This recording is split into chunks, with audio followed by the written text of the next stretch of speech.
ஆகாஷவாணி.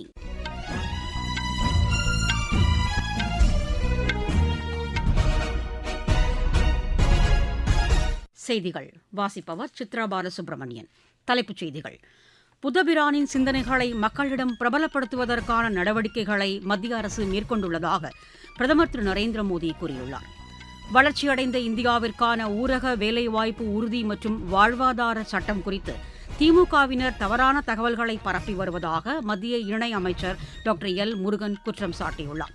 நாட்டின் சீர்திருத்த பயணத்தை தொழில்நுட்பம் வழிநடத்திச் செல்வதாக மத்திய இணையமைச்சர் டாக்டர் ஜிதேந்திர சிங் கூறியிருக்கிறார்.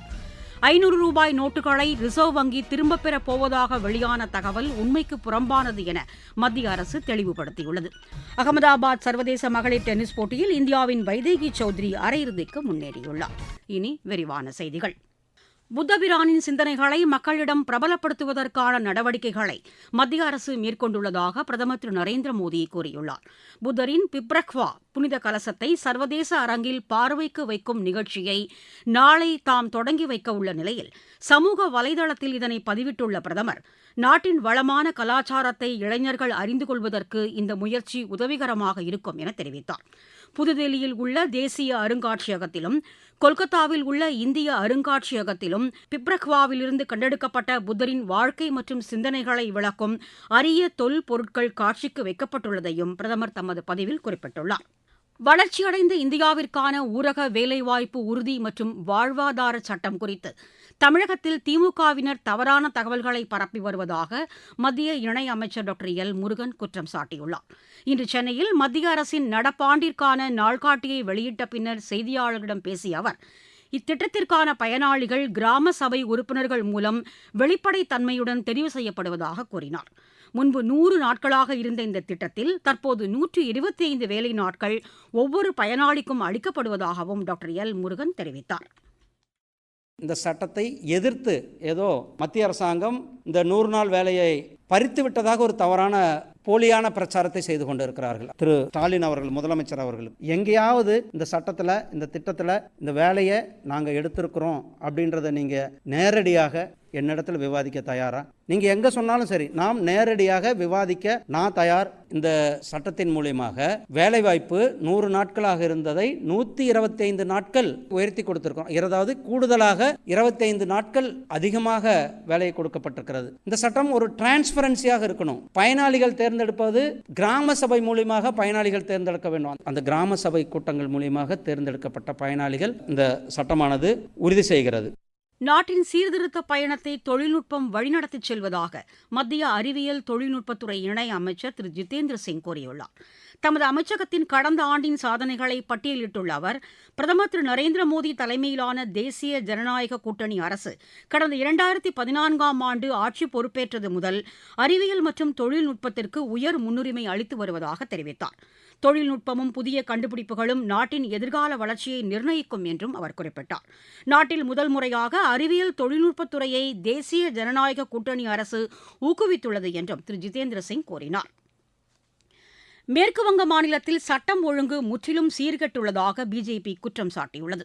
புதுதில்லியில் இன்று செய்தியாளர்களிடம் பேசிய அக்கட்சியின் செய்தித் தொடர்பாளர் திரு கௌரவ் பாட்டியா, மேற்குவங்க முதலமைச்சர் செல்வி மம்தா பானர்ஜி ஊடுருவற்காரர்களிடம் மென்மையான போக்கை கடைபிடிப்பதாகவும் மக்களிடையே போலியான வாக்குறுதிகளை அளித்து அரசியல் செய்வதாகவும் குற்றம் சாட்டினார். வாக்காளர் பட்டியல் சிறப்பு தீவிர திருத்தம் சட்டப்பூர்வமானது என்றும் அதனை செல்வி மம்தா பானர்ஜி எதிர்ப்பதாகவும் திரு கௌரவ் பாட்டியா குறை கூறினார். நீங்கள் கேட்டுக்கொண்டிருப்பது ஆகாஷவாணியின் செய்தி அறிக்கை.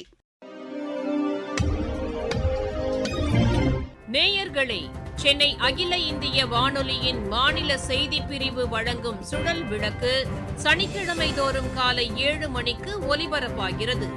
நடப்பு நிகழ்வுகளின் கட்டுரை வடிவிலான இந்த பகுதியில் நாளை இடம்பெறுகிறது 2025ஆம் ஆண்டில் இந்தியா படைத்த சாதனைகள்.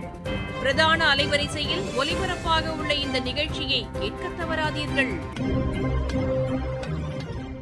இனி மத்திய அரசு கடந்த ஆண்டு படைத்த சாதனைகள் குறித்த தொகுப்பு.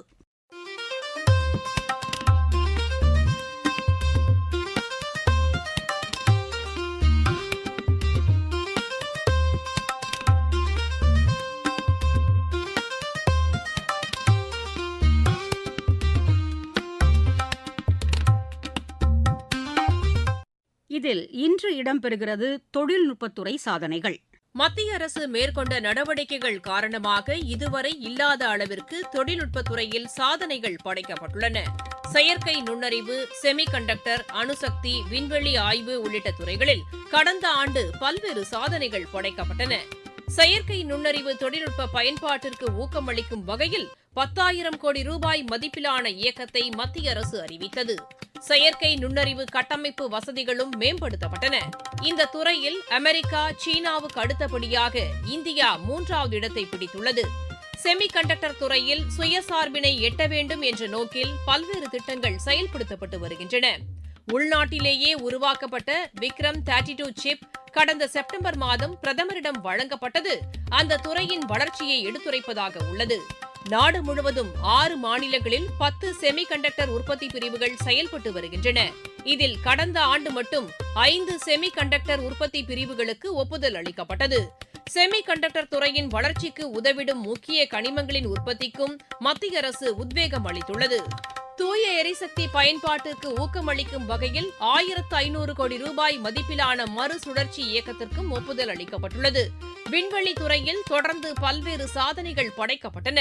கடந்த ஜூலை மாதம் GSLV F-16 ராக்கெட் மூலம் நிசார் செயற்கைக்கோள் விண்ணில் செலுத்தப்பட்டது.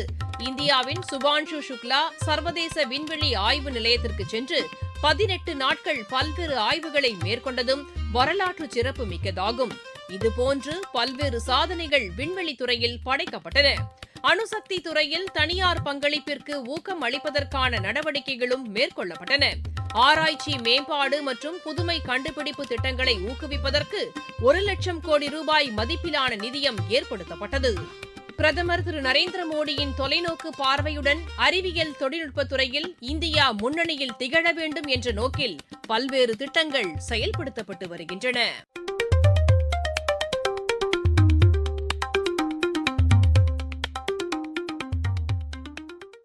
தனிநபர் மின்னணு பரிவர்த்தனைகள், ஆன்லைன் நடவடிக்கைகள் மற்றும் அன்றாட வாழ்க்கையை வருமான வரித்துறை கண்காணித்து நடவடிக்கை எடுப்பதாக கூறப்படும் சமூக வலைதள பதிவை மத்திய அரசு திட்டவட்டமாக மறுத்துள்ளது. பத்திரிகை தகவல் அலுவலகம் வெளியிட்டுள்ள தகவலில் வருமான வரித்துறையினர் தனிநபர் கண்காணிப்புக்கான எந்தவொரு கட்டமைப்பையும் வைத்திருக்கவில்லை என தெளிவுபடுத்தியுள்ளது. சமூக வலைதளத்தில் வெளியான தகவல் முற்றிலும் தவறானது என்றும் மக்களை திசை திருப்பும் வகையில் உள்ளது என்றும் மத்திய அரசு கூறியிருக்கிறது. இதேபோன்று சமூக வலைதளங்களில் வெளியாகும் தகவல்கள் குறித்து மக்கள் மிகுந்த எச்சரிக்கையுடன் இருக்க வேண்டும் என்றும் சரியான தகவல்களை சரிபார்த்து ஏற்றுக்கொள்ள வேண்டும் என்றும் அறிவுறுத்தப்பட்டுள்ளது. இதேபோன்று இந்திய ரிசர்வ் வங்கி 500 ரூபாய் நோட்டுகளை வரும் மார்ச் மாதம் புழக்கத்திலிருந்து நிறுத்தப் போவதாக வெளியான தகவலும் உண்மைக்கு புறம்பானது என மத்திய அரசு கூறியிருக்கிறது.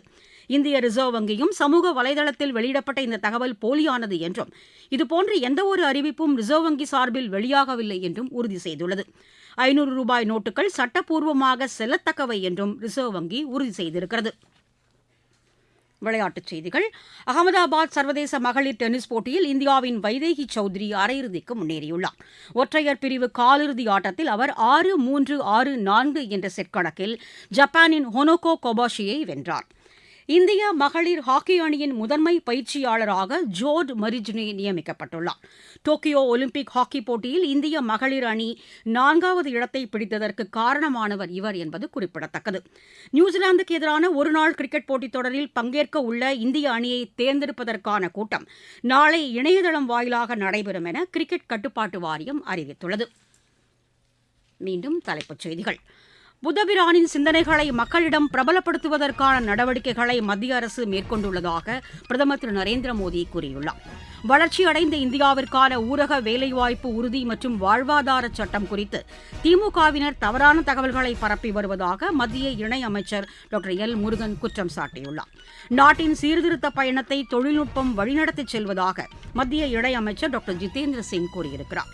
500 ரூபாய் நோட்டுகளை ரிசர்வ் வங்கி திரும்பப் பெறப் போவதாக வெளியான தகவல் உண்மைக்கு புறம்பானது என மத்திய அரசு தெளிவுபடுத்தியுள்ளது. அகமதாபாத் சர்வதேச மகளிர் டென்னிஸ் போட்டியில் இந்தியாவின் வைதேகி சௌத்ரி அரையிறுதிக்கு முன்னேறியுள்ளார். செய்தி அறிக்கை நிறைவு பெற்றது.